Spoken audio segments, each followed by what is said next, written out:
ಬೇರೇನೋ ಇದೆ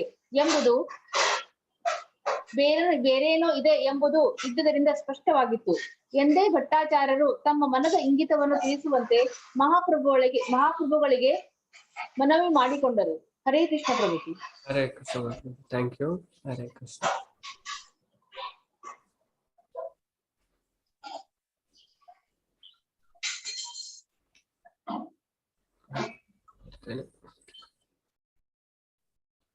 ಓಕೆ, ಇಲ್ಲಿ ಭಟ್ಟಾಚಾರ್ಯರು ಅವರು ತುಂಬಾ ಘನ ವಿದ್ವಾಂಸರು, ಜನಪ್ರಿಯ. ಅವರು ಶಂಕರ ತುಂಬಾ ಫೇಮಸ್. ಅವರು ತುಂಬಾ ಅವರ ಶಿಷ್ಯರಲ್ಲೇ ಇದ್ರು. ಅದರ ಕುರಿತು ವೇದಾಂತಿಗಳನ್ನು ಕುರಿತು ಮಹಾಪ್ರಭುಗಳು ಆಡಿದ ವ್ಯಂಗ್ಯ ನುಡಿಗಳು ಅವರಿಗೆ ಅರ್ಥವಾದವು. ಅವರು ಅಂದ್ರೆ ಈ ಮಾಯವಾದದವ್ರು ಏನ್ ಹೇಳ್ತಾರೆ, ಅವರು ಅವರ ಓನು ಎಕ್ಸ್ಪ್ಲನೇಷನ್ ಅನ್ನ ಕೊಡ್ತಾರೆ. ಆದ್ದರಿಂದಲೇ ಅವರು ಅರ್ಥವಾಗದ ವಿಷಯಗಳ ಬಗ್ಗೆ ಏಕೆ ಪ್ರಶ್ನಿಸಲಿಲ್ಲ ಎಂದು ಮಹಾಪ್ರಭುಗಳನ್ನು ಕೇಳಿದರು. ಓಕೆ, ನಿಮ್ಗೆ ಅವ್ರು ಹೇಳಿದ್ರು, ನನಗೆ ನಿಮ್ಮ ಇದೆಲ್ಲ ಅಷ್ಟು ಇದರಿಂದ ಅರ್ಥ ಆಗ್ಲಿಲ್ಲ, ಆದ್ರೆ ನೀವು ಏಕೆ ಪ್ರಶ್ನೆಯನ್ನ ಹೇಳಲಿಲ್ಲ? ಅದಕ್ಕೆ ಚೈತನ್ಯ ಮಹಾಪ್ರಭುಗಳನ್ನ ಅವರು ಪ್ರಶ್ನೆ ಮಾಡ್ತಾರೆ. ತಮ್ಮ ತರ್ಕವನ್ನು ಆಲಿಸಿದಷ್ಟು ದಿನವೂ ಮಹಾಪ್ರಭುಗಳು ದಿವ್ಯ ಮೌನ ತಾಳಿದ್ದರ ಹಿಂದಿನ ಉದ್ದೇಶ ಭಟ್ಟಾಚಾರ್ಯರಿಗೆ ಅರ್ಥವಾಗಿತ್ತು. ಅಂದ್ರೆ ಭಟ್ಟಾಚಾರ್ಯರಿಗೆ ಇವರು ಯಾಕೆ ಮೌನವಾಗಿದ್ರು ಅಂತ ಅರ್ಥ ಆಗುತ್ತೆ. ಯಾಕೆಂದ್ರೆ ಸನ್ಯಾಸಿ ಅದು ಕರ್ತವ್ಯ, ಮೌನ ಇದಾಗಿ ಅವ್ರು ಕೇಳೋರು.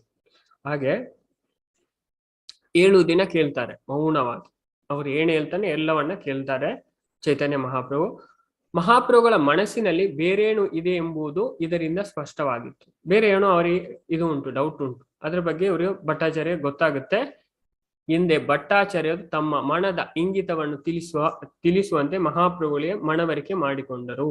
ಓಕೆ, ಅವರು ಮನವರಿಕೆ ಮಾಡಿಕೊಳ್ತಾರೆ. ಹಾಗೆ ಅವರು ಕೆಲವು ಇದನ್ನ ಇಲ್ಲಿ ಹೇಳ್ತಾರೆ, ವೇದಾಂತ ಸೂತ್ರದ ಶ್ಲೋಕವನ್ನ. ತದನಂತರ ಮಹಾಪ್ರಭುಗಳು ಹೀಗೆ ನುಡಿದರು. ಅವ್ರು ಹೇಳಿದ್ರು, ಚೈತನ್ಯ ಮಹಾಪ್ರಭು ಹೇಳ್ತಾರೆ, ನನ್ನ ಪ್ರಿಯ ಸ್ವಾಮಿಗಳೇ, ನನಗೆ ವೇದಾಂತ ಸೂತ್ರದ ಕೆಲವು ಶ್ಲೋಕ, ಅಂದ್ರೆ ವೇದಾಂತ ಸೂತ್ರ ಸ್ವಲ್ಪ ಚಿಕ್ಕ, ಅದಕ್ಕೆ ತುಂಬಾ ಮೀನಿಂಗ್ ಇರುತ್ತೆ. ನನಗೆ ಜನ್ಮಾದ್ಯಸ್ಯ ಯಥಾ ಶಾಸ್ತ್ರ ಯೋನಿವತ್ವಂ ಅಥತೋ ಬ್ರಹ್ಮ ಜಿಜ್ಞಾಸ ಮುಂತಾದ ವೇದಾಂತ ಸೂತ್ರಗಳನ್ನು ಅರ್ಥ ಮಾಡಿಕೊಳ್ಳುವುದು ಸಾಧ್ಯ. ನನಗೆ ಸಾಧ್ಯ ಉಂಟು ಇದನ್ನೆಲ್ಲ, ಈ ಶ್ಲೋಕವನ್ನೆಲ್ಲ ಅರ್ಥ ಮಾಡಿಕೊಳ್ಳುವುದು. ನೀವು ಅದನ್ನು ನಿಮ್ಮದೇ ಆದ ರೀತಿಯಲ್ಲಿ ವಿವರಿಸಿದಾಗ ನನಗೆ ತಿಳಿದುಕೊಳ್ಳುವುದು ಕಷ್ಟವಾಗುತ್ತದೆ. ಅಂದ್ರೆ ಅವರು ಅವರದೇ ಆದ ರೀತಿಯಲ್ಲಿ ಅದನ್ನು ವಿವರಿಸ್ಲಿಕ್ಕೆ ಹೊರಟರು. ಅದನ್ನು ನನಗೆ ತಿಳಿದುಕೊಳ್ಳಿಕ್ಕೆ ಕಷ್ಟ ಆಗುತ್ತೆ ಅಂತ ಚೈತನ್ಯ ಮಹಾಪ್ರಭು ಹೇಳ್ತಾರೆ.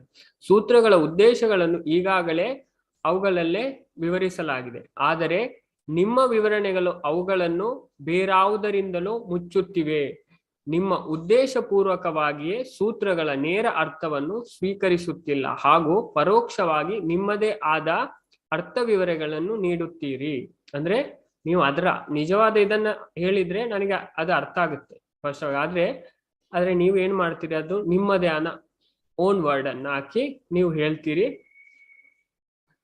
ಅದು ಇದಾಗುತ್ತೆ, ನನಗೆ ಅದನ್ನ ತಿಳಿದುಕೊಳ್ಳಿ ಕಷ್ಟ ಆಗುತ್ತೆ ಅಂತ ಅವ್ರು ಹೇಳ್ತಾರೆ ಕೆಲವು ಇದನ್ನ.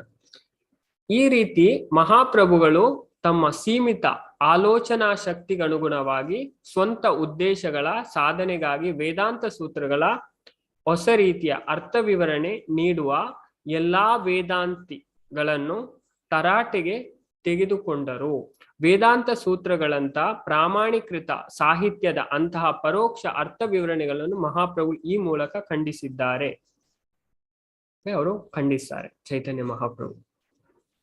ಅವರು ಸೀಮಿತ ಆಲೋಚನೆ ಶಕ್ತಿಗೆ ಅನುಗುಣವಾಗಿ ಸ್ವಂತ ಉದ್ದೇಶದ ಸಾಧನೆಗಾಗಿ ಈ ವೇದಾಂತ ಸೂತ್ರವನ್ನ ಹೊಸ ಅರ್ಥ ವಿವರಣೆ ನೀಡುವ ಎಲ್ಲಾ ವೇದಾಂತ ತರಾಟೆಗೆ ತೆಗೆದುಕೊಳ್ತಾರೆ ಚೈತನ್ಯ ಮಹಾಪ್ರಭು. ಹೇಗಂದ್ರೆ ಇದನ್ನ ನೆಕ್ಸ್ಟ್ ಹೇಳ್ತಾರೆ, ಚೈತನ್ಯ ಮಹಾಪ್ರಭು ಹೇಳ್ತಾರೆ ಯಾರಿಗೆ, ಸಾರ್ವಭೌಮ ಭಟ್ಟಾಚಾರ್ಯ ಮುಂದೆ ಏನ್ ಹೇಳ್ತಾರೆ, ಶ್ರೀಲ ವೇದವ್ಯಾಸರು ಉಪನಿಷತ್ತುಗಳಲ್ಲಿ ಮಂತ್ರಗಳ ನೇರ ಅರ್ಥವನ್ನು ವೇದಾಂತ ಸೂತ್ರಗಳಲ್ಲಿ ಸಂಗ್ರಹಿಸಿದ್ದಾರೆ. ಈ ಉಪನಿಷತ್ತಿನ ಮಂತ್ರಗಳನ್ನು ನೇರವಾಗಿ ವೇದಾಂತ ಸೂತ್ರದಲ್ಲಿ ಸಂಗ್ರಹ ಮಾಡಿದ್ದಾರೆ. ದುರಾದೃಷ್ಟವಾದ ಅವುಗಳ ನೇರ ಅರ್ಥವನ್ನು ನೀವು ಸ್ವೀಕರಿಸುವುದಿಲ್ಲ.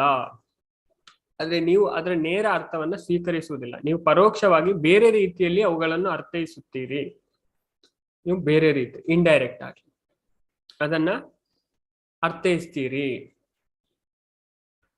ವೇದಗಳ ಪ್ರಾಮಾಣ್ಯವು ಪ್ರಶ್ನಾತೀತವಾದದ್ದು ಹಾಗೂ ಸಂದೇಹಗಳ ಪ್ರಶ್ನೆಯಿಂದ ಮುಕ್ತವಾದದ್ದು. ಈ ವೇದದ ರಾಮಾಯಣ ಪ್ರಶ್ನಾತೀತವಾದದ್ದು ಹಾಗೂ ಅವುಗಳ ಸಂದೇಹ ಎಂತ ಉಂಟು ಅದು ಪ್ರಶ್ನೆಯಿಂದ ಮುಕ್ತವಾಗಿರ್ತದೆ. ವೇದಗಳಲ್ಲಿ ಹೇಳಿರುವ ಸಕಲವನ್ನು ಒಪ್ಪಿಕೊಳ್ಳಬೇಕು. ಅಂದ್ರೆ ಶಾಸ್ತ್ರದಲ್ಲಿ ಏನು ಹೇಳಿದೆ ಅದನ್ನ ಎಲ್ಲ ಒಪ್ಪಿಕೊಳ್ಬೇಕು. ಇಲ್ಲವಾದಲ್ಲಿ ವೇದಗಳ ಪ್ರಾಮಾಣ್ಯವನ್ನು ಪ್ರಶ್ನಿಸಿದಂತಾಗುತ್ತದೆ. ಅದಕ್ಕೆ ಉದಾಹರಣೆಯನ್ನ ಇಲ್ಲಿ ಕೊಡ್ತಾರೆ ಆಚಾರ್ಯರು. ಶಂಖ ಮತ್ತು ಗೋಮಯಗಳು ಜೀವಿಗಳ ಮೂಳೆ ಮತ್ತು ಮಲ, ಆದರೆ ಅವು ನಿರ್ಮಲವೆಂದು ವೇದಗಳು ಶಿಫಾರಸು ಮಾಡುವುದು. ವೇದಗಳ ಪ್ರಾಮಾಣ್ಯದಿಂದಾಗಿ ಜನ ಅದನ್ನು ಒಪ್ಪಿಕೊಳ್ಳುತ್ತಾರೆ. ಅಂದ್ರೆ ಈ ಶಂಖ ಏನಂದ್ರೆ ಒಂದು ಪ್ರಾಣಿಯ ಎಲುಬು. ಓಕೆ, ಅದನ್ನ ನಾವು ಭಗವಂತನ ದೇವಸ್ಥಾನದಲ್ಲಿ ಯೂಸ್ ಮಾಡ್ತೇವೆ. ಓಕೆ, ಶಂಖ ಊದ್ತೇವೆ, ಅದಕ್ಕೋಸ್ಕರ ಯೂಸ್ ಮಾಡ್ತೇವೆ. ನಂತರ ಮಲ, ಯಾವುದು ದನದ ಮಲ, ಅದು ಶುದ್ಧ ಮಾಡುತ್ತೆ ಅಂತೆಲ್ಲ. ಬೇರೆ ಯಾವುದೇ ಮಲವನ್ನ ನಾವು ಸ್ಪರ್ಶಿಸಿದ್ರು ನಾವು ಅಶುದ್ಧರಾಗ್ತೇವೆ, ನಾವು ಸ್ನಾನ ಮಾಡ್ಬೇಕು. ಆದ್ರೆ ಈ ಗೋವಿನ ಮಲ, ದನದ ಮಲ ಎಂತೂ ಅದು ಅದರಲ್ಲಿ ಆಂಟಿಸೆಪ್ಟಿಕ್ ಪ್ರಾಪರ್ಟಿ ಉಂಟು. ಓಕೆ, ಅದು ನಮ್ಮನ್ನ ಶುದ್ಧ ಮಾಡುತ್ತೆ. ಇದನ್ನ ವಿಜ್ಞಾನಿಗಳು ಸಹ ಪ್ರೂವ್ ಮಾಡಿದ್ದಾರೆ. ಓಕೆ, ಅದರಲ್ಲಿ ವಿಶೇಷವಾದ ಇದು ಅದನ್ನ ವೇದ ಒಪ್ಪುತ್ತೆ. ಹಾಗೆ ಆ ಪ್ರಾಮಾಣ್ಯದಿಂದಾಗಿ ಜನ ಸಹ ಅದನ್ನು ಒಪ್ಪಿಕೊಳ್ತಾರೆ. ವೇದಗಳ ಓಕೆ, ನೆಕ್ಸ್ಟ್ ದೊಡ್ಡ ಉಂಟು, ಯಾರಾದ್ರೂ ಓದಿ.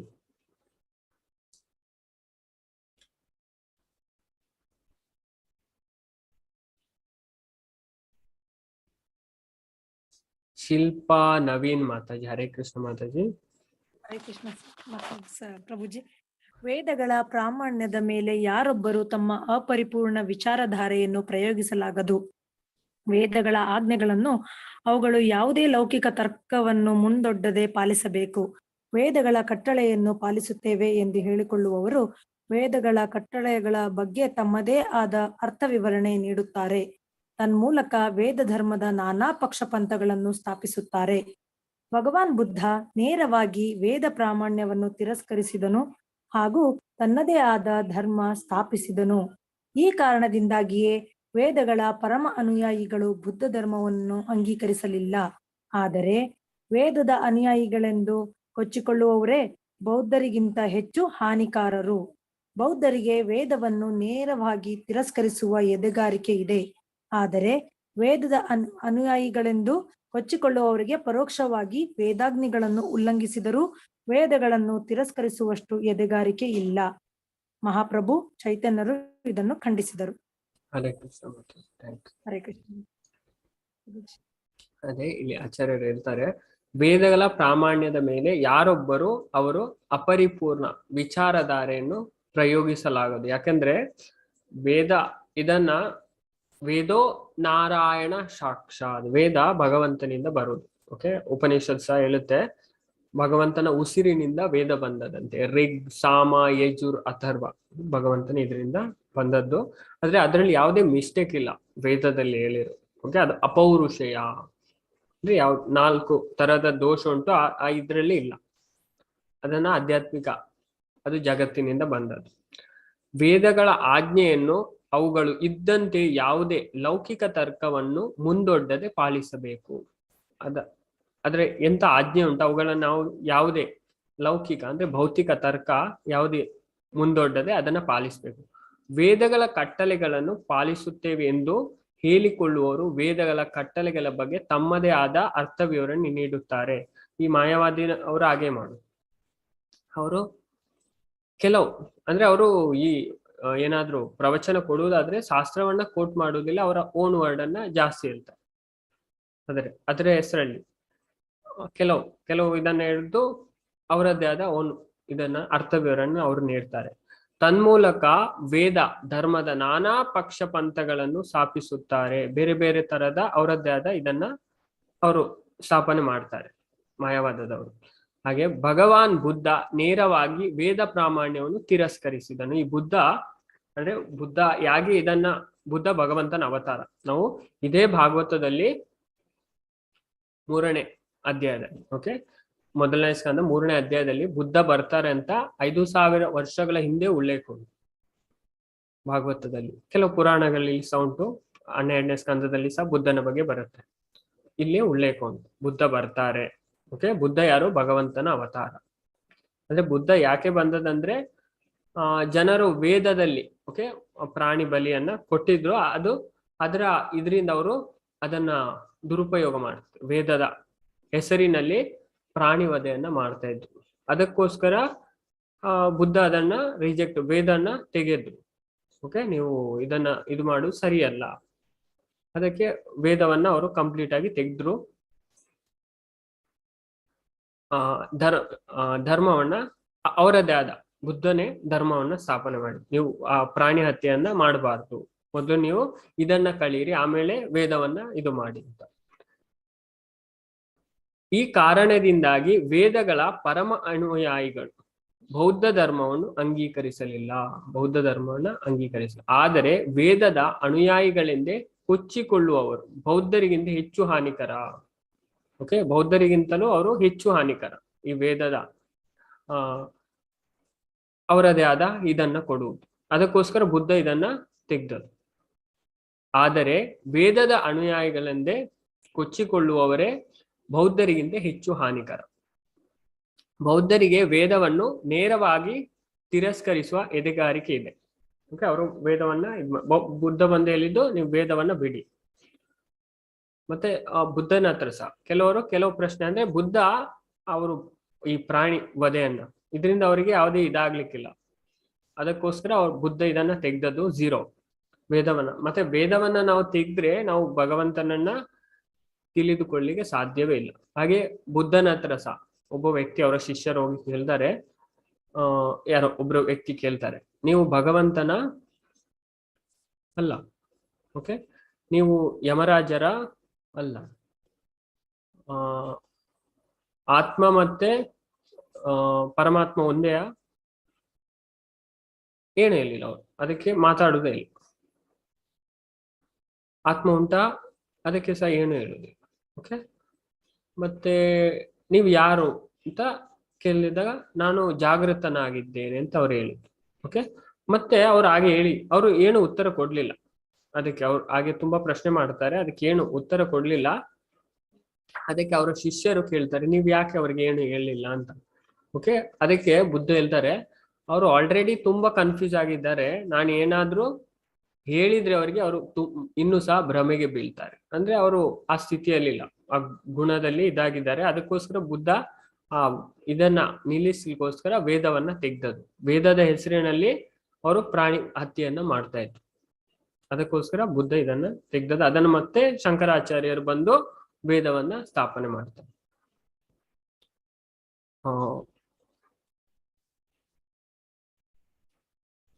ಓಕೆ, ಬುದ್ಧ 0 ಮಾಡಿದ್ದು, ವೇದವನ್ನ ತೆಗೀತಾರೆ.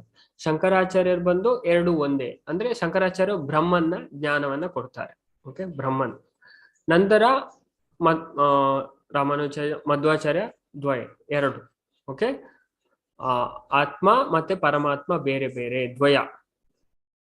ಅದೇ ಅವರ ಇದು ಮಾಡ್ತಾರೆ. ನಂತರ ಚೈತನ್ಯ ಮಹಾಪ್ರಭು ಬರ್ತಾರೆ, ಅಚಿಂತ್ಯ ಭೇದ.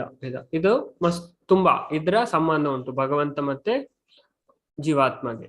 ಅದನ್ನ ಚೈತನ್ಯ ಮಹಾಪ್ರಭು ಕೊಡ್ತಾರೆ. ನಾವು ಮುಂದಿನ ಇದರಲ್ಲಿ ಇದನ್ನ ಡೀಟೇಲ್ ಆಗಿ ನೋಡ್ಬೋದು.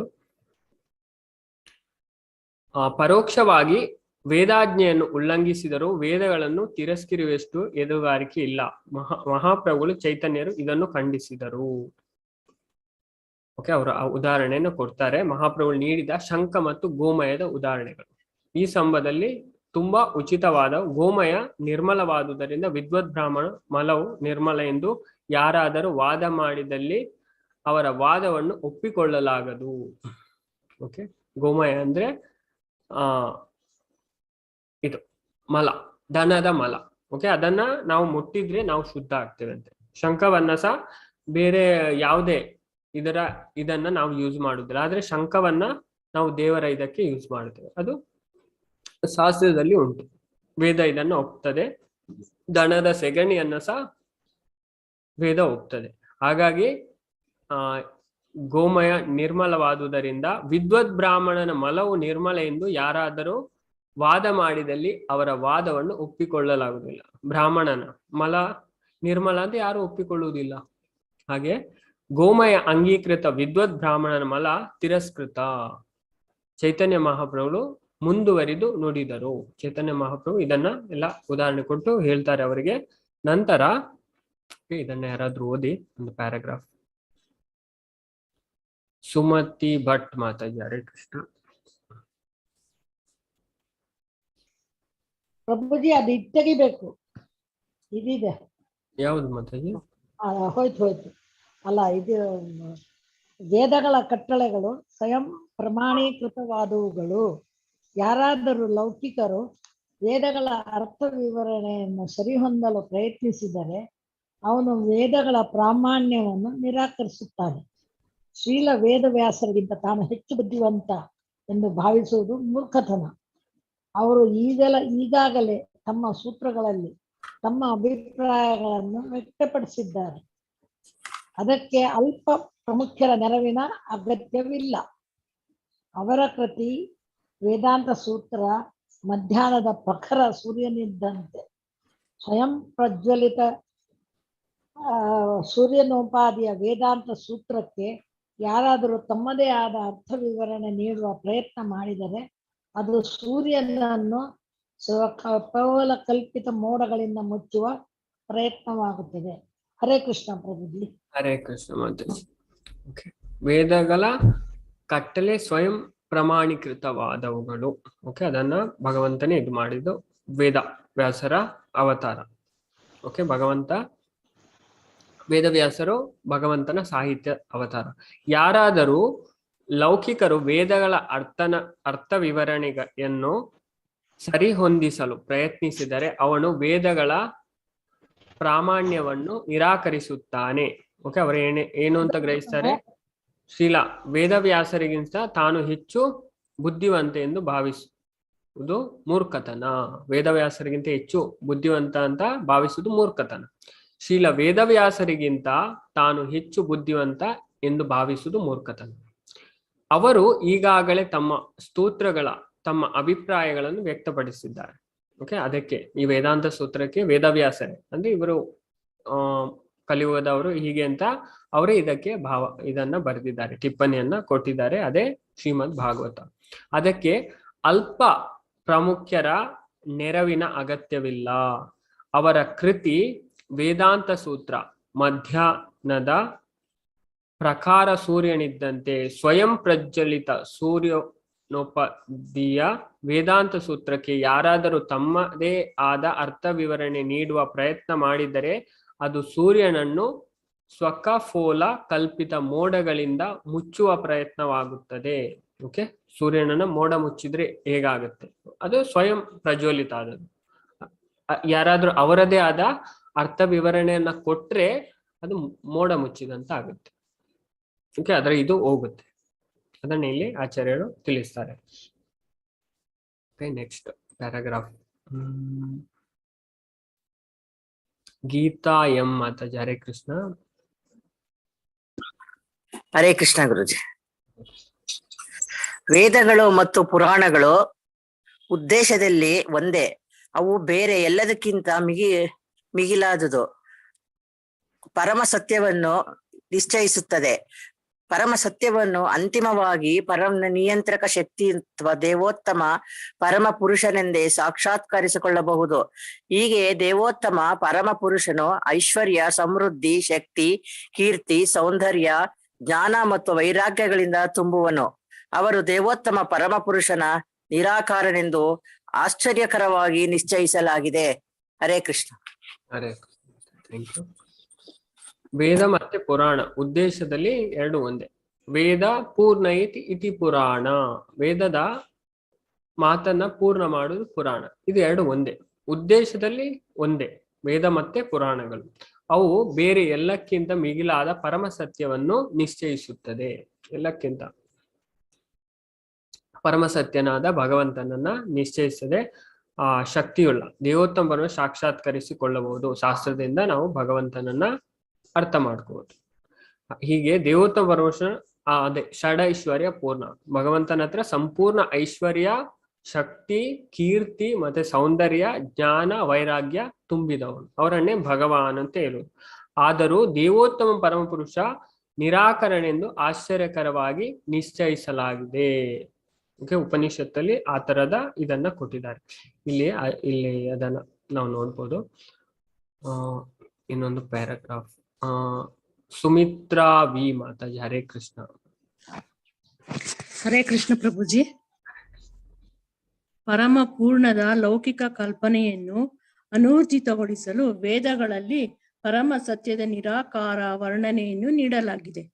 ಭಗವಂತನ ವ್ಯಕ್ತಿ ಲಕ್ಷಣಗಳು ಎಲ್ಲಾ ಬಗೆಯ ಲೌಕಿಕ ವೈಲಕ್ಷಣ್ಯಗಳಿಗಿಂತ ಭಿನ್ನವಾಗಿದೆ. ಜೀವಿಗಳೆಲ್ಲ ಪ್ರತ್ಯೇಕ ವ್ಯಕ್ತಿಗಳು ಹಾಗೂ ಅವರೆಲ್ಲ ಪರಮ ಪೂರ್ಣನ ವಿಭಿನ್ನಾಂಶ. ಈ ವಿಭಿನ್ನಾಂಶ ಪ್ರತ್ಯೇಕ ವ್ಯಕ್ತಿಗಳೆಂದಾದಲ್ಲಿ ಅವರ ಉದ್ಭವವು ನಿರಾಕಾರವಾಗಿರಬಾರದು. ಎಲ್ಲ ಸಾಪೇಕ್ಷ ವ್ಯಕ್ತಿಗಳ ನಡುವೆ ಅವನು ಪರಮ ಪುರುಷನು. ಹರೇ ಕೃಷ್ಣ ಪ್ರಭುಜಿ. ಇಲ್ಲಿ ಪರಮ ಪೂರ್ಣದ ಲೌಕಿಕ ಕಲ್ಪನೆಯನ್ನು ಅನೂರ್ಜಿತಗೊಳಿಸಲು ವೇದಗಳನ್ನು ಪರಮ ಸತ್ಯದ ನಿರಾಕಾರ ವರ್ಣನೆಯನ್ನು ನೀಡಲಾಗಿದೆ.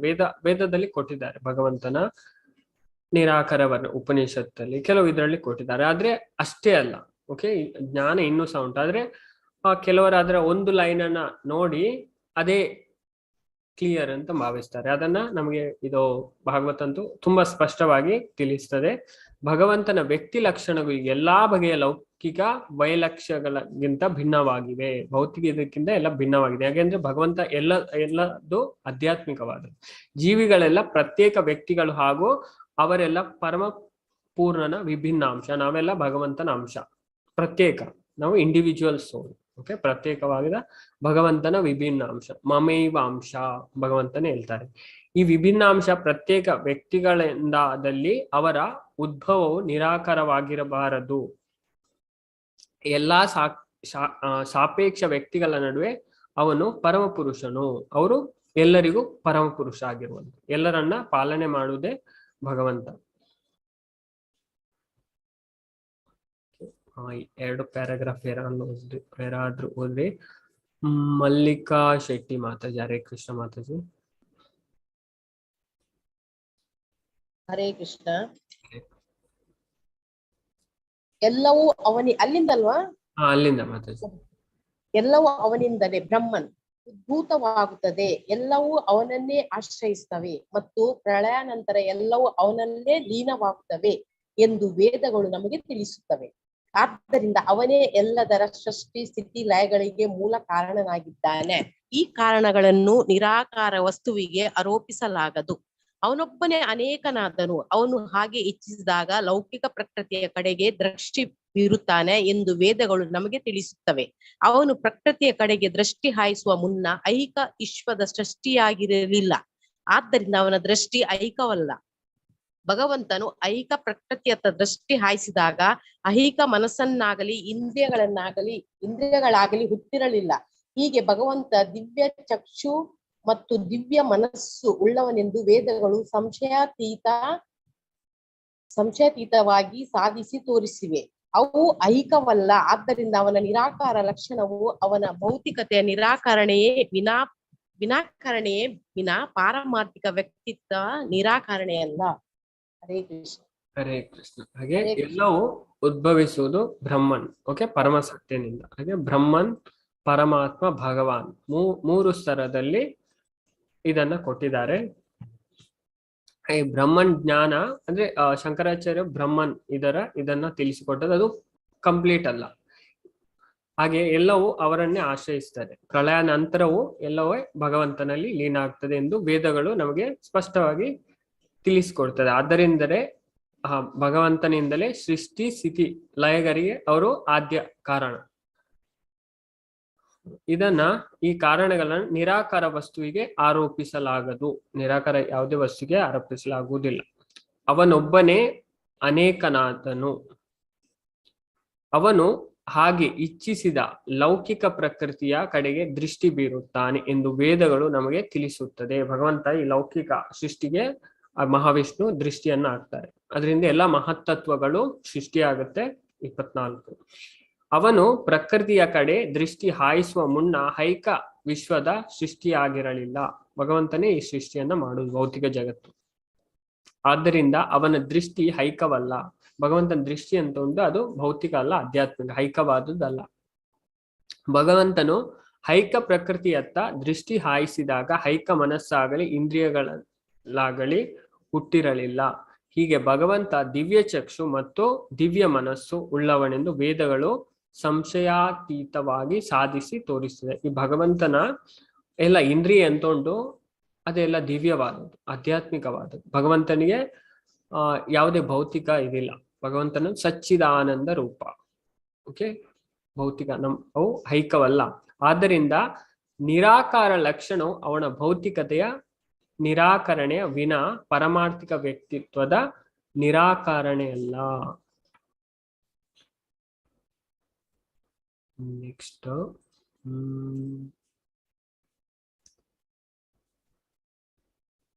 ಚಂದ್ರಕಲಾ ಮಾತಾಜಿ. ಹರೇ ಕೃಷ್ಣ.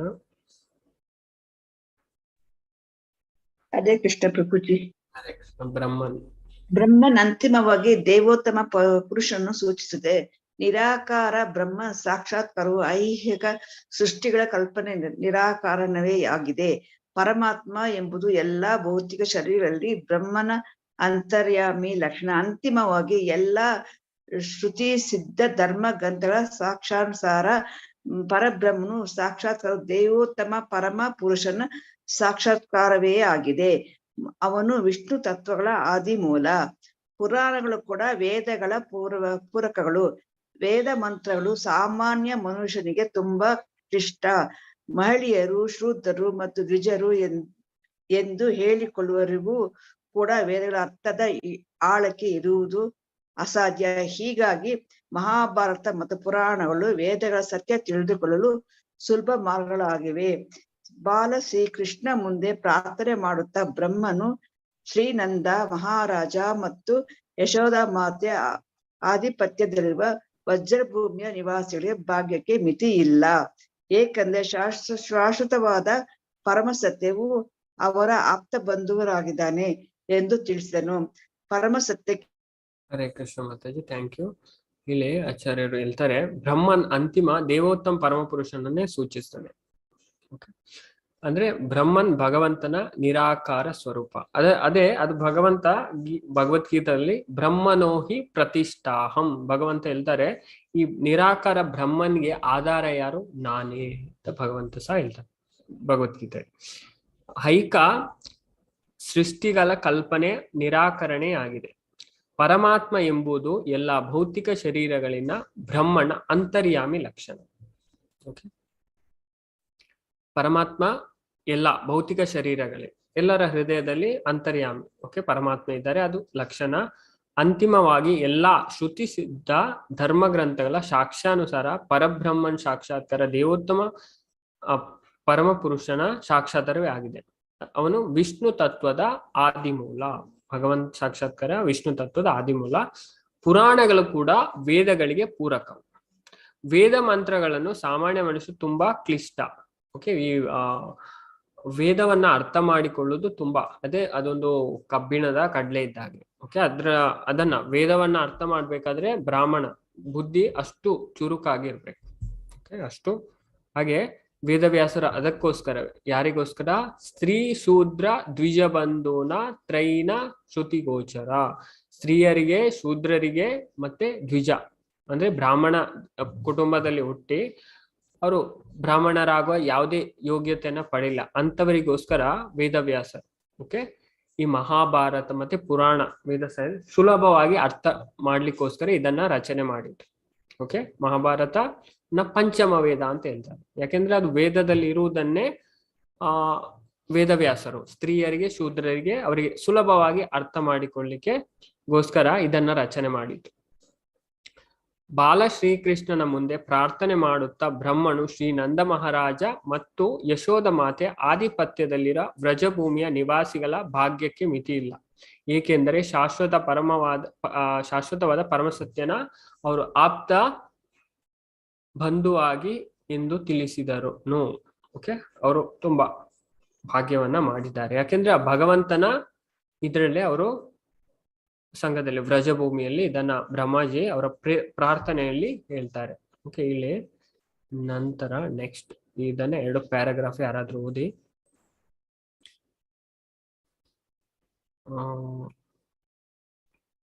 ಶ್ರೀ ಸಾಯಿ ಲಕ್ಷ್ಮಿ ಮಾತಾಜಿ. ಹರೇ ಕೃಷ್ಣ.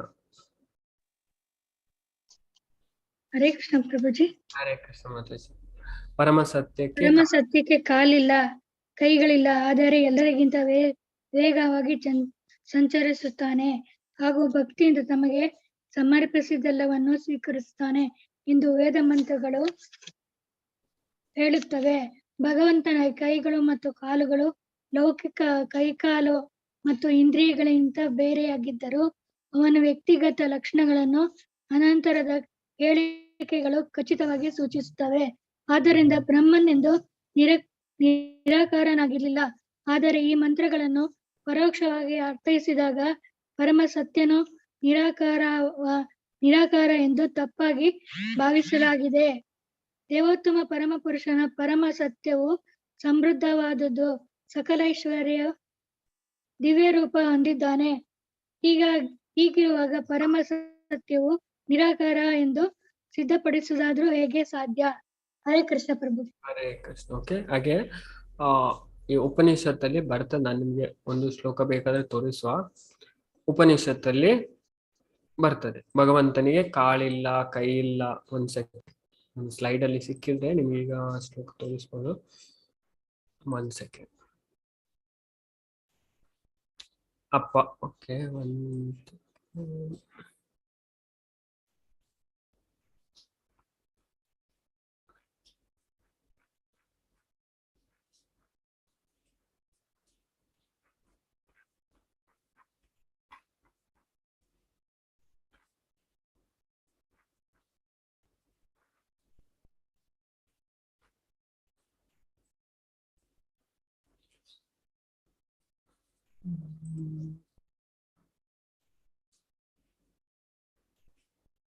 ಇಲ್ಲಿ ಸ್ಲೈಡ್ ಅಲ್ಲಿ ಇಲ್ಲ.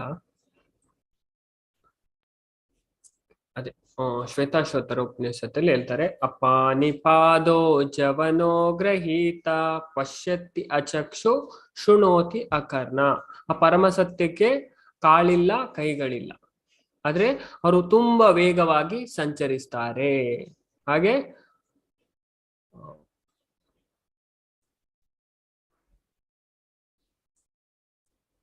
ತುಂಬಾ ವೇಗವಾಗಿ ಮತ್ತೆ ಅವರಿಗೆ ಪಶ್ಯತಿ ಅಚಕ್ಷು, ಆದ್ರೆ ಕಣ್ಣುಗಳಿಲ್ಲ, ಆದ್ರೆ ಪರಮಸತ್ಯ ಎಲ್ಲವನ್ನ ನೋಡ್ತಾರೆ. ಶೃಣೋತಿ ಅಕರ್ಣ, ಆದ್ರೆ ಕಿವಿ ಇಲ್ಲ, ಎಲ್ಲವನ್ನ ಕೇಳ್ತಾರೆ. ಓಕೆ, ಇದು ಹೇಗೆ ಸಾಧ್ಯ? ಓಕೆ, ಯಾರಾದ್ರೂ ಹೇಳಿದ್ರೆ ಪರಮಸತ್ಯಕ್ಕೆ ಕಾಲಿಲ್ಲ ಅಂತೆ, ಕೈ ಇಲ್ಲ ಅಂತೆ. ಓಕೆ, ಆದ್ರೆ ತುಂಬಾ ವೇಗವಾಗಿ ಅವರು ಸಂಚರಿಸ್ತಾರೆ. ಕಿವಿ ಇಲ್ಲ, ಎಲ್ಲವನ್ನ ಕೇಳ್ತಾರೆ. ಕಣ್ಣಿಲ್ಲ, ಎಲ್ಲವನ್ನ ನೋಡ್ತಾರೆ. ಓಕೆ, ಅದರ ಅರ್ಥ ಅವರು ನಿರಾಕಾರ ಅಂತ ಅಲ್ಲ. ಆಚಾರ್ಯರು ಅದನ್ನ ಸ್ಪಷ್ಟವಾಗಿ ತಿಳಿಸ್ತಾರೆ. ಅಂದ್ರೆ ಭಗವಂತನ ಇದೆಂತ ಉಂಟು, ಅದು ದಿವ್ಯವಾದದ್ದು, ಆಧ್ಯಾತ್ಮಿಕವಾದದ್ದು. ಬ್ರಹ್ಮಾಜಿ ಬ್ರಹ್ಮಸಹಿತೆಯಲ್ಲಿ ಹೇಳ್ತಾರೆ, ಭಗವಂತ ನಾವು ಏನನ್ನ ಭಗವಂತನಿಗೆ ಅರ್ಪಿಸಿದ್ರು ಅದನ್ನ ಭಗವಂತ ಸ್ವೀಕರಿಸ್ತಾರಂತೆ. ಅಂಗಾಣಿಯಸ್ಯ ಸಕಲೇಂದ್ರಿಯ ವೃತ್ತಿವಂತಿ, ಅಂದ್ರೆ ಭಗವಂತ ಅವರ ಮತ್ತೊಂದು ಇಂದ್ರಿಯದ, ಬೇರೆ ಇಂದ್ರಿಯದ ಕೆಲಸವನ್ನ ಸಹ ಮಾಡ್ಬೋದು. ಈಗ ನಾವು ಬಾಯಲ್ಲಿ ಮಾತ್ರ ತಿನ್ನೋದು, ಭಗವಂತ ನೋಡಿ ಸಹ ತಿನ್ಬೋದಂತೆ, ಕಣ್ಣಿನಿಂದ ಸಹ ತಿನ್ಬಹುದು. ಅಂಗಾನಿಯಸ್ಯ ಸಕಲೇಂದ್ರಿಯ ವೃತ್ತಿವಂತ. ಹಾಗೆ ಭಗವಂತನ ಕೈಕಾಳುಗಳು ಲೌಕಿಕ ಕೈಕಾಳುಗಳು ಇಂದ್ರಿಯಗಳಿಂದ ಬೇರೆಯಾಗಿದ್ದರೂ ಅವನ ವ್ಯಕ್ತಿಗತ ಲಕ್ಷಣವು ಅನಂತರದ ಹೇಳಿಕೆಗಳು ಖಚಿತವಾಗಿ ಸೂಚಿಸುತ್ತದೆ. ಭಗವಂತನ ಎಲ್ಲ ಉಂಟು, ಅದು ದಿವ್ಯವಾದದ್ದು. ಭಗವಂತ ನಿರಾಕಾರ ಅಲ್ಲ, ಅವರಿಗೆ ಸಾಕಾರವಾದ ರೂಪ ಉಂಟು. ಅದು ಅವರ ಇದರ ಲಕ್ಷಣ. ಅದನ್ನ ಉಪನಿಷತ್ತಲ್ಲಿ ಬರ್ತದೆ. ಹಾಗೆ ಭಗವಂತನಿಗೆ ಕಾಳಿಲ್ಲ, ಕೈ ಇಲ್ಲ ಅಂದ್ರೆ ಅವರ ಕೈ ಕಾಳು ಭೌತಿಕ ಅಲ್ಲ, ಅದು ಆಧ್ಯಾತ್ಮಿಕವಾದದ್ದು. ಆ ಆಧ್ಯಾತ್ಮಿಕ ಇಂದ್ರಿಯದಿಂದ ಭಗವಂತ ಎಲ್ಲಾ ಕೆಲಸವನ್ನ ಮಾಡ್ತಾರೆ. ಹಾಗೆ ಅದನ್ನ ಇಲ್ಲಿ ಹೇಳ್ತಾರೆ. ಆದ್ದರಿಂದ ಬ್ರಹ್ಮನ್ ಎಂದೂ ನಿರಾಕಾರವಾಗಿರಲಿಲ್ಲ. ಆದರೆ ಈ ಮಂತ್ರಗಳು ಪರೋಕ್ಷವಾಗಿ ಅರ್ಥೈಸಿದಾಗ ಪರಮ ಸತ್ಯ ನಿರಾಕಾರ ಎಂದು ತಪ್ಪಾಗಿ ಭಾವಿಸಲಾಗಿದೆ. ಓಕೆ, ಪರೋಕ್ಷವಾಗಿ ಓಕೆ ಅವರು ಇದು ಮಾಡಿದಾಗ ಮಾಯವಾದದವರು ಹಾಗೆ ಮಾಡು. ಓಕೆ, ಅದರ ಸಂಪೂರ್ಣ ಇದು ಅವ್ರಿಗೆ ಗೊತ್ತಿಲ್ಲ. ಅಂದ್ರೆ ಈ ಉಪನಿಷತ್ತಲ್ಲಿ ತುಂಬಾ ಅದರಲ್ಲಿ ವಿವರಣೆ, ಬ್ರಹ್ಮನ್ನ ವಿವರಣೆ ಬರ್ತದೆ, ಹಾಗೆ ಪರಮಾತ್ಮ ಭಗವಾನ್ ಅದನ್ನ ಭಾಗವತ ಒಂದು ಸ್ಪಷ್ಟವಾಗಿ ತಿಳಿಸದೆ ಅವರು ಬೇರೆ ಬೇರೆ ಅಲ್ಲ. ವದಂತಿ ತತ್ತತ್ವವಿದಸ್ತತ್ವಂ ಯಜ್ಞಾನಂ ಅದ್ವಯಂ ಬ್ರಹ್ಮೇತಿ ಪರಮಾತ್ಮೇತಿ ಭಗವಾನಿತಿ ಶಬ್ದತೆ. ಅದ್ವಯಂ ಅವರು ಒಬ್ರೆ, ಬ್ರಹ್ಮನ್ ಪರಮಾತ್ಮ ಭಗವಾನ್, ಬೇರೆ ಬೇರೆ ಅಲ್ಲ. ದೇವೋತ್ತಮ ಪರಮಪುರುಷನ ಪರಮ ಸತ್ಯ ಸಮೃದ್ಧವಾದದ್ದು, ಸಕಲ ಐಶ್ವರ್ಯ ಪೂರ್ಣವಾದದ್ದು. ಭಗವಂತ ಪೂರ್ಣ, ಅವರಲ್ಲಿ ಯಾವುದೇ ಅಪೂರ್ಣತೆ ಇಲ್ಲ. ಓಕೆ, ಓಂ ಪೂರ್ಣಮದ ಪೂರ್ಣಮಿದಂ ಪೂರ್ಣಾತ್ ಪೂರ್ಣಮುದಚ್ಯತೆ ಪೂರ್ಣಸ್ಯ ಪೂರ್ಣಮಾದಾಯ ಪೂರ್ಣಮೇವ ವಶಿಷ್ಯತೆ. ಭಗವಂತ ಪರಿಪೂರ್ಣ, ಅವರದೇ ಯಾವುದೇ ತರದ ಅಪರಿಪೂರ್ಣತೆ ಇಲ್ಲ. ಭಗವಂತ ಪೂರ್ಣ, ಆದ್ದರಿಂದಲೇ ಅವನು ಸಂಪೂರ್ಣ ಅಸ್ತಿತ್ವ, ಜ್ಞಾನ ಮತ್ತು ಸೌಂದರ್ಯಗಳ ದಿವ್ಯ ರೂಪ ಹೊಂದಿದ್ದಾನೆ. ಹೀಗಿರುವಾಗ ಪರಮ ಸತ್ಯವು ನಿರಾಕಾರ ಎಂದು ಸಿದ್ಧಪಡಿಸುವುದಾದರೂ ಹೇಗೆ ಸಾಧ್ಯ? ಆಚಾರ್ಯರು ಇಲ್ಲಿ ಹೇಳ್ತಾರೆ. ಆದ್ರೆ ಅವರು ಹೇಗೆ ಅವರ ಶಕ್ತಿಯನ್ನ ಹರಡ್ತಾರೆ ಅಂತ ಇಲ್ಲಿ ಸ್ಪಷ್ಟವಾಗಿ ಹೇಳಿದ್ದಾರೆ ಆಚಾರ್ಯರು. ಇದನ್ನ ಯಾರಾದ್ರೂ ಓದಿ. ಸೀಮಾ ಭಂಡಾರ್ಕರ್. ಹರೇ ಕೃಷ್ಣ ಪ್ರಭುಜಿ. ಹರೇ ಕೃಷ್ಣ. ಬ್ರಹ್ಮನಿಂದ ಓದೋದು. ಬ್ರಹ್ಮನ್ ಸಮೃದ್ಧನು ಸಕಲೈಶ್ವರ್ಯ ಪೂರ್ಣನು ಆದುದರಿಂದ ಅವನಲ್ಲಿ ನಾನಾ ಬಗೆಯ ಶಕ್ತಿಗಳಿವೆ ಎಂದು ತಿಳಿಯಲಾಗಿದೆ. ಈ ಎಲ್ಲಾ ಶಕ್ತಿಗಳನ್ನು ವಿಷ್ಣು ಪುರಾಣದ 6.7.60 ಪ್ರಮಾಣುಸಾರ 3 ಶಿರ್ಷಕಗಳ ಅಡಿಯಲ್ಲಿ ವರ್ಗೀಕರಿಸಲಾಗಿದೆ.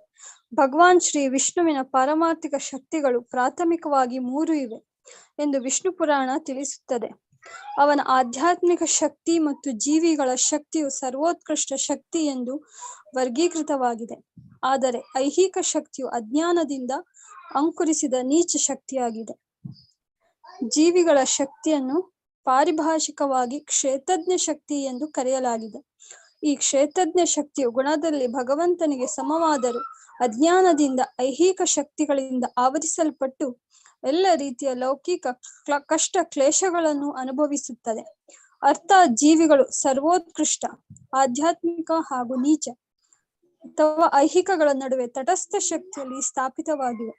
ಜೀವಿಯು ಐಹಿಕ ಅಥವಾ ಆಧ್ಯಾತ್ಮಿಕ ಶಕ್ತಿಗಳ ಜೊತೆ ಸಾಧಿಸುವ ಸಂಪರ್ಕದ ಪ್ರಮಾಣಕ್ಕನುಗುಣವಾಗಿ ಜೀವಿಯ ಅಸ್ತಿತ್ವದ ಮಟ್ಟವು ಉಚ್ಚ ಅಥವಾ ನೀಚ ಆಗಿರುತ್ತದೆ. Hare Krishna Prabhuji. Thank you. Okay, ಆಚಾರ್ಯರು ಇಲ್ಲಿ ಇದನ್ನ ವರ್ಣನೆ ಮಾಡ್ತಾರೆ. ಬ್ರಹ್ಮನ್ ಸಮೃದ್ಧನು ಸಕಲ ಐಶ್ವರ್ಯ ಪೂರ್ಣನು. ಓಕೆ, ಭಗವಂತ ಷಡೈಶ್ವರ್ಯ ಪೂರ್ಣ. ಆದುದರಿಂದ ಅವನು ನಾನಾ ಬಗೆಯ ಶಕ್ತಿಗಳಿಗೆ ಇದೆ ಎಂದು ತಿಳಿಯಲಾಗಿದೆ. ಭಗವಂತನ ತುಂಬಾ ಬಗೆಯ ಶಕ್ತಿ ಉಂಟು. ಶಕ್ತಿಯನ್ನ ಭಗವಂತ ಎಲ್ಲವನ್ನ ಅವರ ಶಕ್ತಿಯ ಮುಖಾಂತರ ಮಾಡ್ತಾರೆ. ಇಲ್ಲಿ ವಿಷ್ಣು ಪುರಾಣ ಅದನ್ನ ಕೊಡ್ತದೆ. ವಿಷ್ಣು ಪುರಾಣ 6ನೇ ಸ್ಕಂದ 7ನೇ ಅಧ್ಯಾಯ 60ನೇ ಶ್ಲೋಕ ಪ್ರಮಾಣಾನುಸಾರ 3 ಶೀರ್ಷೆಗಳ ಅಡಿಯಲ್ಲಿ ವರ್ಗೀಕರಿಸಲಾಗಿದೆ. ಭಗವಾನ್ ವಿಷ್ಣುವಿನ ಪರಮಾರ್ಥಿಕ ಶಕ್ತಿಗಳು ಪಾರಮಾರ್ಥಿಕವಾಗಿ 3 ಇವೆ ಎಂದು ವಿಷ್ಣು ಪುರಾಣ ತಿಳಿಸುತ್ತದೆ. ನಮಗೆ ವಿಷ್ಣು ಪುರಾಣ ತಿಳಿಸ್ತದೆ ಭಗವಂತನ 3 ಬಗೆಯ ಶಕ್ತಿ ಉಂಟು. ಅಂತರಂಗ ಶಕ್ತಿ, ಬಹಿರಂಗ ಶಕ್ತಿ, ತಟಸ್ಥ ಶಕ್ತಿ. ಆಧ್ಯಾತ್ಮಿಕ ಶಕ್ತಿ ಮತ್ತೆ ಜೀವಿಗಳ ಶಕ್ತಿ. ಜೀವಿಗಳ ಶಕ್ತಿ ಯಾವುದು? ತಟಸ್ಥ. Internal potency, external potency, marginal potency ಅಂತ ಹೇಳ್ತಾರೆ ಇಂಗ್ಲಿಷ್ ಅಲ್ಲಿ. ಆಧ್ಯಾತ್ಮಿಕ ಶಕ್ತಿ ಇಂಟರ್ನಲ್ ಪೊಟೆನ್ಸಿ, ಜೀವಿಗಳ ಶಕ್ತಿ ಮಾರ್ಜಿನಲ್ ಪೊಟೆನ್ಸಿ, ಸರ್ವೋತ್ಕೃಷ್ಟ ಶಕ್ತಿ ಎಕ್ಸ್ಟರ್ನಲ್ ಎಂದು ವರ್ಗೀಕೃತವಾಗಿದೆ. ಆದರೆ ಐಕ ಶಕ್ತಿಯ ಅಜ್ಞಾನದಿಂದ ಆಕುರಿಸಿದ ನೀಚ ಶಕ್ತಿಯಾಗಿದೆ.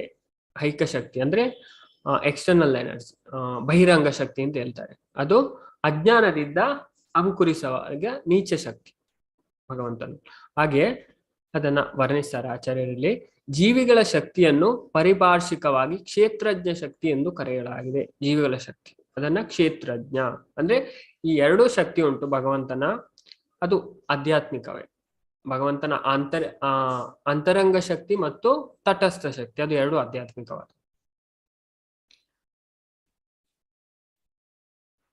ಈ ಕ್ಷೇತ್ರಜ್ಞ ಶಕ್ತಿಯು ಗುಣದಲ್ಲಿ ಭಗವಂತನಿಗೆ ಸಮಾನವಾದ.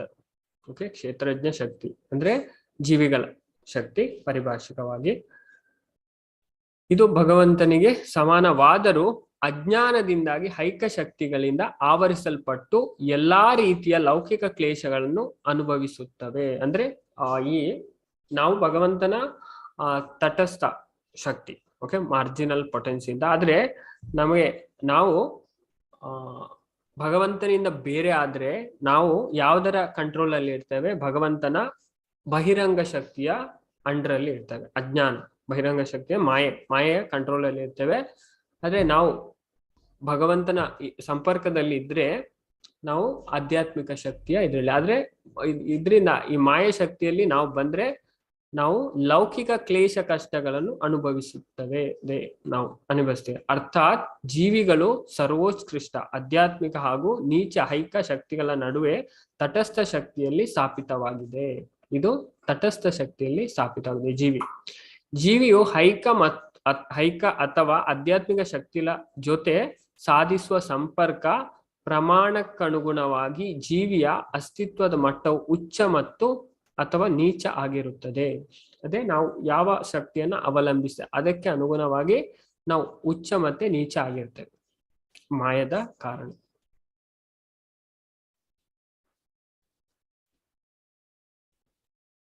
ನೆಕ್ಸ್ಟ್ ಒಂದು ಪ್ಯಾರಾಗ್ರಾಫ್. ಚಂದ್ರಕಲಾ ಮಾತಾಜಿ, ಹರೇ ಕೃಷ್ಣ.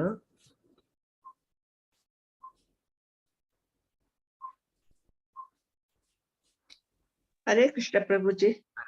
ಮೇಲೆ ಸೂಚಿಸಿದಂತೆ ಭಗವಂತನು ನೀಚ ಮತ್ತು ತಟಸ್ಥ ಶಕ್ತಿಗಳ ಅತೀತನು. ಅವನು ಆಧ್ಯಾತ್ಮಿಕ ಶಕ್ತಿಯ 3 ವಿಭಿನ್ನ ಹಂತಗಳಲ್ಲಿ, ಅಂದರೆ ಶಾಶ್ವತ ಅಸ್ತಿತ್ವ, ಶಾಶ್ವತ ಜ್ಞಾನ ಹಾಗೂ ಶಾಶ್ವತ ಆನಂದದಲ್ಲಿ ಅಭಿವೃದ್ಧಿ ಪಡೆದಿದೆ. ಶಾಶ್ವತ ಅಸ್ತಿತ್ವವು ಸಂಧಿನಿ ಶಕ್ತಿಯಿಂದ ನಿಯಂತ್ರಿಸಲ್ಪಟ್ಟಿದೆ. ಅಂತೆಯೇ ಶಾಶ್ವತ ಆನಂದ ಮತ್ತು ಶಾಶ್ವತ ಜ್ಞಾನಗಳು ಆದಿನಿ ಹಾಗೂ ಸವಿತ್ ಶಕ್ತಿಗಳಿಂದ ನಿಯಂತ್ರಿಸಲ್ಪಟ್ಟಿವೆ. ಪರಮ ಶಕ್ತಿವಂತರಾದ ಭಗವಂತನು ಆಧ್ಯಾತ್ಮಿಕ, ತಟಸ್ಥ ಹಾಗೂ ಐಹಿಕ ಶಕ್ತಿಗಳ ಪರಮ ನಿಯಂತ್ರಕನು. ಈ ಎಲ್ಲಾ ವಿವಿಧ ಬಗೆಯ ಶಕ್ತಿಗಳು ಭಗವಂತನ ಶಾಶ್ವತ ಭಕ್ತಿಪೂರ್ವಕ ಸೇವೆಯಲ್ಲಿ ಸಂಬಂಧ ಹೊಂದಿವೆ. ದೇವೋತ್ತಮ ಪರಮ ಪುರುಷನು ತನ್ನ ದಿವ್ಯ ಶಾಶ್ವತ ರೂಪದಲ್ಲಿ ಆನಂದಿಸುತ್ತಾನೆ. ಹೀಗಿರುವಾಗ ಪರಮಪ್ರಭುವನ್ನು ಅಶಕ್ತನೆಂದು ಕರೆಯುವ ಧೈರ್ಯ ಮಾಡುವುದು ಆಶ್ಚರ್ಯಕರವೇ? ಭಗವಂತನು ಎಲ್ಲಾ ಶಕ್ತಿಗಳ ನಿಯಂತ್ರಕನು ಮತ್ತು ಜೀವಿಗಳಲ್ಲಿ ಆ ಶಕ್ತಿಗಳನ್ನು ಒಂದರ ವಿಭಿನ್ನ ಅಂಶ. ಭಗವಂತ ಮತ್ತು ಜೀವಿಗಳ ನಡುವೆ ಸಾಗರ ದೃಶ್ಯ ಅಂತರವಿದೆ. ಹೀಗಿರುವಾಗ ಭಗವಂತನು ಮತ್ತು ಜೀವಿಗಳು ಒಂದೇ ಎಂದು ಹೇಳುವುದು ಹೇಗೆ ಸಾಧ್ಯ? ಭಗವಂತನಿಗಿಂತಲೂ ಜೀವಿಗಳನ್ನು ಭಗವಂತನ ಸರ್ವೋತ್ತಮ ಶಕ್ತಿಗೆ ಸೇರಿದಂತೆ ವರ್ಣಿಸಲಾಗಿದೆ. ಸ್ವಲ್ಪ ಮೇಲ್ ಮಾಡ್ಬೇಕು. ಶಕ್ತಿ ಮತ್ತು ಶಕ್ತಿವಂತರ ನಡುವನ್ನ ಪರಸ್ಪರ ಆಪ್ತ ಸಂಬಂಧದ ತತ್ವಗಳ ಪ್ರಕಾರ ಉಭಯವೂ ಅಭಿನ್ನರು. ಆದ್ದರಿಂದಲೇ ಶಕ್ತಿ ಮತ್ತು ಶಕ್ತಿವಂತರಾಗಿ ಭಗವಂತ ಮತ್ತು ಜೀವಿಗಳು ಅಭಿನ್ನರು. ಪೃಥ್ವಿ, ಜಲ, ಅಗ್ನಿ, ವಾಯು, ಆಕಾಶ, ಮನಸ್ಸು, ಬುದ್ಧಿ ಮತ್ತು ಆಹಾರ ಇವೆಲ್ಲ ಭಗವಂತನ ಅಪಾರ ಶಕ್ತಿಗಳು. ಆದರೆ ಜೀವಿಯು ಸರ್ವೋಚ್ಚ ಶಕ್ತಿಯಾಗಿ ಉಳಿದಿರುವುದರಿಂದ ಭಿನ್ನ. ಇದು ಭಗವದ್ಗೀತೆ 7.4 ಮಾತು. ಹರೇ ಕೃಷ್ಣ. ಓಕೆ, ಇಲ್ಲಿ ಶಕ್ತಿಯ ಬಗ್ಗೆ ಆಚಾರ್ಯರು ತಿಳಿಸ್ತಾರೆ. ಮೇಲೆ ಸೂಚಿಸಿದಂತೆ ಭಗವಂತನ ನೀಚ ಮತ್ತೆ ತಟಸ್ಥ ಶಕ್ತಿಗಳಿಗೆ ಅತೀತ. ಭಗವಂತ ಅಂದ್ರೆ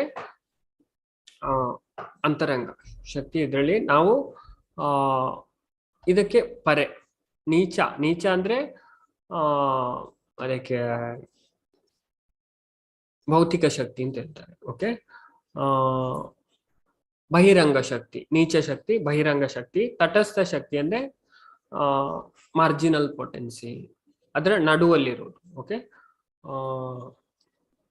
ಅಂತರಂಗ ಶಕ್ತಿ ಮತ್ತು ಬಹಿರಂಗ ಶಕ್ತಿಯ ಮಿಡ್ಲಲ್ಲಿ ಬರುವುದು ತಟಸ್ಥ ಶಕ್ತಿ. ಅದಕ್ಕೆ ಭಗವಂತ ಇದಕ್ಕೆ ಎರಡಕ್ಕೂ ನೀಚ ಮತ್ತೆ ತಟಸ್ಥಕ್ಕೆ ಅತೀತ. ಅವನ ಆಧ್ಯಾತ್ಮಿಕ ಶಕ್ತಿಯ 3 ವಿಭಿನ್ನ ಹಂತಗಳಲ್ಲಿ ಆದರೆ ಭಗವಂತ ಯಾವುದ್ರಲ್ಲಿ ಸತ್, ಚಿತ್, ಆನಂದ, ಶಾಶ್ವತ ಅಸ್ತಿತ್ವ ಸತ್ ಆಗಿರ್ತಾರೆ.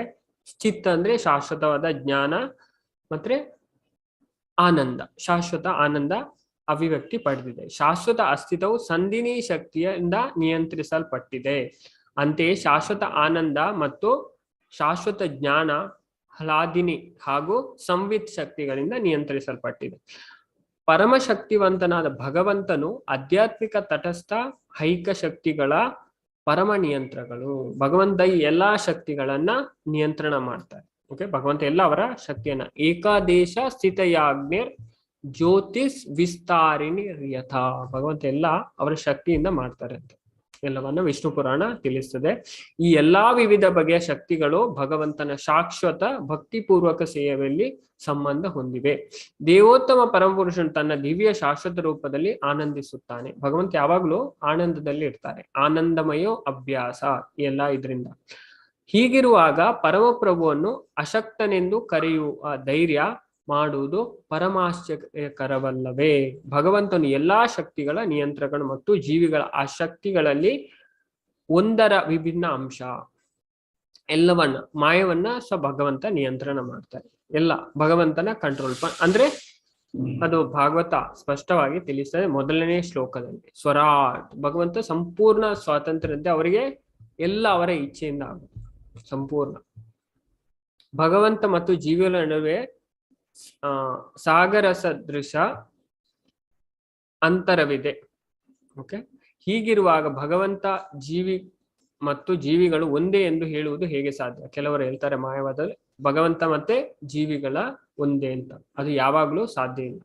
ಭಗವದ್ಗೀತೆಯಲ್ಲೂ ಜೀವಿಗಳನ್ನು ಭಗವಂತನ ಸರ್ವೋಚ್ಚ ಶಕ್ತಿಗೆ ಸೇರಿದವರೆಂದು ವರ್ಣಿಸ್ತಾರೆ.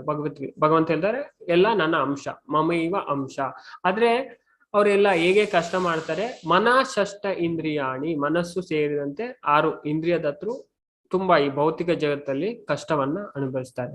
ಶಕ್ತಿ ಮತ್ತು ಶಕ್ತಿವಂತ ನಡುವಣ ಪರಸ್ಪರ ಆಪ್ತ ಸಂಬಂಧದ ತತ್ವಗಳ ಪ್ರಕಾರ ಉಭಯರು ಅಭಿನ್ನರು.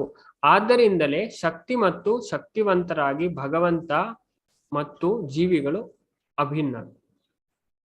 ಅಂದ್ರೆ ಭಗವಂತನಿಗೂ ನಮಗೂ ನಾವು ಪ್ರಮಾಣದಲ್ಲಿ ಓಕೆ ಗುಣದಲ್ಲಿ ಸೇಮ್ ಅಂತ. ನಾವು ಸಹ ಸಚ್ಚಿದಾನಂದ, ಭಗವಂತ ಸಹ ಸಚ್ಚಿದಾನ. ಅಂದ್ರೆ ಪ್ರಮಾಣದಲ್ಲಿ ತುಂಬಾ ವ್ಯತ್ಯಾಸ ಉಂಟು. ಗುಣದಲ್ಲಿ ಕ್ವಾಲಿಟಿಯಲ್ಲಿ ಸೇಮ್, ಕ್ವಾಂಟಿಟಿಯಲ್ಲಿ ತುಂಬಾ ಡಿಫರೆಂಟ್ ಉಂಟು. ಒಂದು ಸಾಗರದ ಒಂದು ಡ್ರಾಪ್ ಇಡೀ ಸಾಗರ, ಅದೇ ತರ ನಾವು ಒಂದು ಡ್ರಾಪ್ ಇದ್ದಾಗೆ. ಓಕೆ, ಇದು ನಮ್ಮ ಹತ್ರ ಸಹ ಉಂಟು. ಅದರ ಉಪ್ಪು ನೋಡ್ಬೇಕಂದ್ರೆ ಒಂದು ಡ್ರಾಪ್ ತಗೊಂಡ್ರು ಆಗುತ್ತೆ. ಆದ್ರೆ ಪ್ರಮಾಣದಲ್ಲಿ ನಮ್ಮನಿಗೂ ಭಗವಂತನಿಗೂ ತುಂಬಾ ವ್ಯತ್ಯಾಸ ಉಂಟು. ಓಕೆ, ಅದನ್ನೇ ಇಲ್ಲಿ ಹೇಳ್ತಾರೆ. ಆದ್ರೆ ಶಕ್ತಿ ಮತ್ತು ಶಕ್ತಿವಂತರ ಭಗವಂತನಿಗೆ ಜೀವಿಗಳು ಅಭಿನ್ನರು. ಹಾಗೆ ಪೃಥ್ವಿ, ಮಣ್ಣು, ನೀರು, ಬೆಂಕಿ, ಗಾಳಿ, ಆಕಾಶ ಮತ್ತೆ ಮನಸ್ಸು, ಬುದ್ಧಿ, ಅಹಂಕಾರ ಇವೆಲ್ಲ ಭಗವಂತನ ಅಪರಾಶಕ್ತಿ. ಅಪರಾಶಕ್ತಿ ಅಂದ್ರೆ ಭೌತಿಕ ಶಕ್ತಿ, ಪರಾಶಕ್ತಿ ಅಂದ್ರೆ ಆಧ್ಯಾತ್ಮಿಕ ಶಕ್ತಿ. ಅಪರಾಶಕ್ತಿ ಅಂದ್ರೆ ಭೌತಿಕ ಶಕ್ತಿ. ಇದನ್ನ ಭಗವದ್ಗೀತೆಯಲ್ಲೇ ಭಗವಂತ ಹೇಳ್ತಾರೆ. ಅಂದ್ರೆ ಜೀವಿ ಎಲ್ಲ ಭಗವಂತನ ಸರ್ವೋತ್ಕೃಷ್ಟ ಶಕ್ತಿಯಿಂದ ಉಳಿದ ಭಿನ್ನ. ಇದನ್ನು ಭಗವದ್ಗೀತೆ ಇದೇ ಮಾತು. ಓಕೆ, ಇಲ್ಲಿಂದ ನಾವು ನಾಳೆ ಕಂಟಿನ್ಯೂ ಮಾಡುವ ದಿವ್ಯ ರೂಪದ ಭಗವಂತನ ಶಾಶ್ವತ ಇದ್ರ ಬಗ್ಗೆ ಇಲ್ಲಿ ತಿಳಿಸ್ತಾರೆ. ನಾವು ಒಂದು ಮಾಲೆ ಜಪ ಮಾಡಿ ಇವತ್ತಿನ ತರಗತಿಯನ್ನ ಮುಕ್ತಾಯ ಮಾಡುವ. ನಾನು ಜಪವನ್ನ ತಯಾರು ಮಾಡ್ತೇನೆ. ಎಲ್ಲರೂ ಜಪ ಮಾಡಿ.